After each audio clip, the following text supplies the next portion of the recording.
Hello all, this is crawsah. Today I want to have a close look on the introductions to metaphysical poetry, that what was metaphysical poetry and what is the basic characteristics of metaphysical poetry and who was the master leader of the metaphysical poetry. Now, metaphysical poetry try to understand this very movement because it was a movement, try to understand this very movements with the simple trick that it was started in the mid of 16th century. Elizabethan age was just immediately started at the end of the English Renaissance. At the mid of the Elizabethan poetry, there came a revolt movement called metaphysical poetry. So it was the beginning date of the metaphysical poetry. It masters the leader figures. It was the leading figures John Donne. Its leading figure of the metaphysical poetry was John Donne. It was termed by Dr. Johnson's and Dryden's. The term metaphysicals was coined by Dr. Johnson's, and he was a critic, and Dryden, he was also a critic. They both termed metaphysical poetry. They coined metaphysical word for poetry. It's because of the fact that metaphysical poetry, due to its logical conceits and perfect similes, and its obscurity was beyond the understanding. So if it leads to beyond understanding, it gave the name of metaphysical poetry. John Donne's followers were crawsah, cowley, and reactive. These were the three followers. They consciously imitated his master John Donne because he was the leading figures of metaphysical poetry. Later on, they also adopted the John Donne metaphysical poetry style, diction, subject matter, and themes.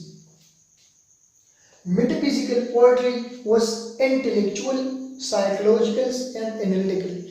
As it is stated at the beginnings of the video that metaphysical poetry was started at the mid of the 15th century, it was revolved Elizabethan poetry because Elizabethan poetry was simple, straightforward imagery and consist of direct emotions. But there was no deep intellectualisms and there was no psychological and analytical comparisons in that very Elizabethan poetry.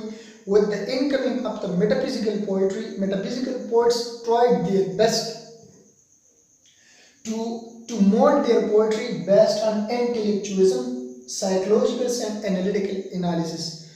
If you try to study John Donne's famous poem, The Good Morrow, so there is psychological and analytical statement of love. The Good Morrow poem is consist of 3 stanzas. At the first stanzas, John Donne analyzes the immature love, give the psychological touch to that very immature love. At the second and third stanza of the Good Morrow poems, John Donne give the statements, the analytical and psychological statement of the mature love. So in that very poem, he compares mature love to immature love, past love to present love.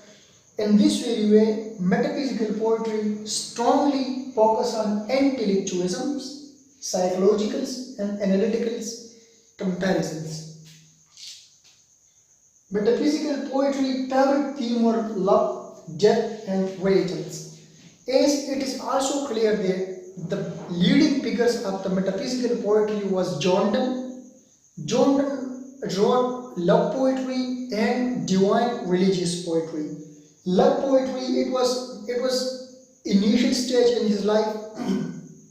all his love poems are coins around the theme of love. If you start go and catch a falling star songs, if you study the Good Morrow, their themes and all other the rest of the love poetry themes are just love. Death and religions are the religious themes of metaphysical poetry, as the religious and holy sonnets and hymns of the John Donnes, all their themes are death and religions and fear from sins and committing to death. These are the themes of hymns and religious poetry of the John Donne. So, love and death and religion, these are the basics and major themes of metaphysical poetry. This poetry was opposed to Elizabethan poetry in terms of themes, subject matter, style, expressions. As it is also stated at the beginnings of the video that metaphysical poetry was started as a revolt to the Elizabethan poetry because there was a curiosity for novelty. Metaphysical poets strongly focus on novelty. They had the Elizabethan poetry writers, so they started poetry. Their themes was very changed, like the Elizabethan poetry writer like Edmund Spencer's, Christopher Marlowe, and the drama writer like Shakespeare's. Their basic theme was love comparisons, natural imagery, natural surrounding, shepherd conventions, etc., shepherd styles, etc. These are the basic themes of the Elizabethan poetry. But if you try to study metaphysical poetry, you might not be able to study and to find that very Elizabethan poetry themes and subject matter, as it is also clear that there was in the Elizabethan poetry their subject matter are quite changed, because some of them like Edmund Spencer's focus on allegory, shepherd's conventions. Shakespeare in his sonnets focus on Victorian sonnets. Chamberlain the Great by Christopher Marlowe focus on classical norms. But in metaphysical poetry, the subject matter, style and expressions are quite changed, because the only subject matter of the metaphysical poetry and metaphysical poetry is love, death and religions. These are the basic themes, and these expressions are united with thinkings which you can't find in Elizabethan era.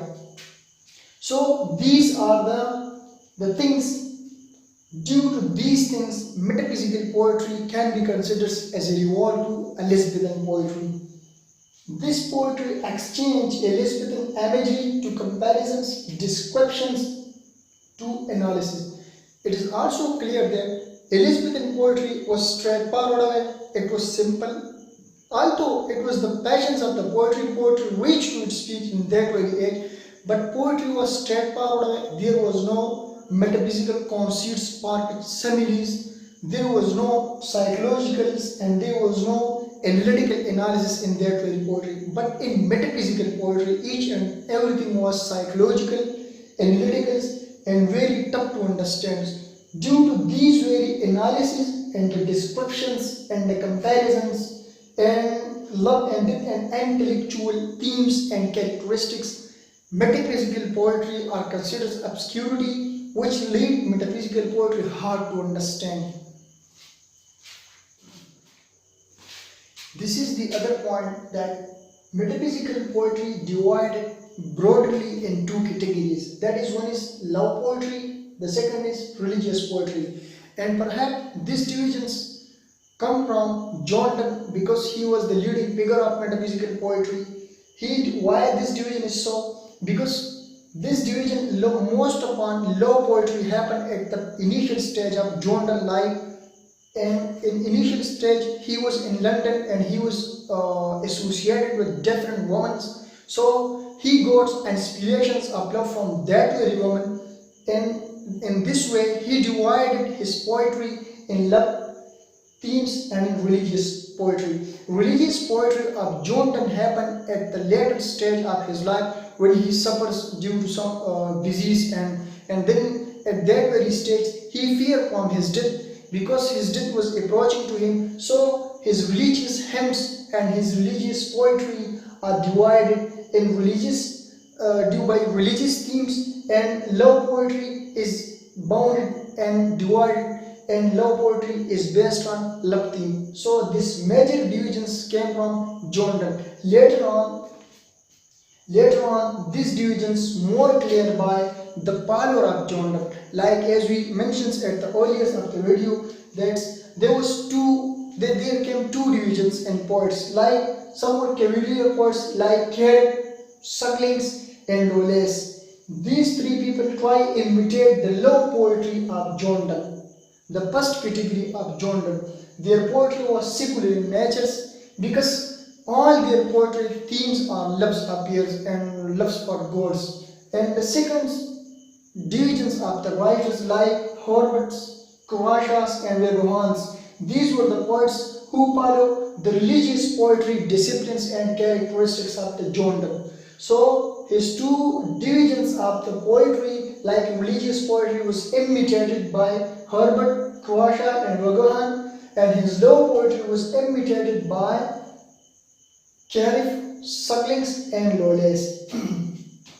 To conclude this very introductions of the metaphysical poetry, so we can say that it was a revolt against Elizabethan poetry, as it is also explained at the at the beginnings of the video. Second, they focus on novelty. Metaphysical poetry, metaphysical poets were very curious about novelty, analysis and comparisons. They try to give analytical, psychological comparisons, analysis of their poetry, of their themes, of their events of poetry. They use conceits. Conceits is a part with simile. We can say conceits is a comparisons between two objects, and that very comparisons is mostly when a writer focus on to find that very comparison in dissimilar object. Like in John Donne, there is something that he compares his love with the two hemispheres. So in this sense, conceits are metaphors. Conceits are the comparison between two objects in the sense of dissimilar objects. Once a writer try to find out similarity in dissimilar object, it can be considered conceits. Metaphysical poetry are very obscure and hard to understand because of this very conceits. And metaphysical poetry and metaphysical poets use strange imageries. It's because of why this is so? Because they give psychological, analytical analysis, analytical comparisons of their poetry, due to which their poetry terms obscure. It was very hard to understand because of this very conceits. Move on to the last portions of metaphysical poetry introductions, that some critics believe that, like R.S. Hale says, literally speaking, literally metaphysical poetry has to do with the conceptions of universe, like how universe was created, what is meant by universe, why universe is, like what is the role of human being in universe, and what is the assigned role of human spirit to this very universe. R.S. Hale believed that all these things are very commonly, and all these things inspire the metaphysical poets, like the living universe and man's place therein, like the living place of human being in the universe, the role assigned to human being in the universe, the role to human being spirits. These things are very commonly can be happens and very commonly inspire the metaphysical poetry. The metaphysical poetry has to do with these very things, like the conceptions of universe, the living universe, the man place in the universe. Other critic says that this poetry, the metaphysical poetry, is inspired by philosophical conceptions of universe, like philosophically how universe are created, the philosophy of natures, the philosophy of universe, like what is universe philosophically, how universe is created, what is the role of universe, what is the role of human beings in that very universe, especially what is the role assigned to human being spirit in this very universe. Critics believe that all these things consciously and all these things very heavily influence the metaphysical poets in terms of writing their poetry.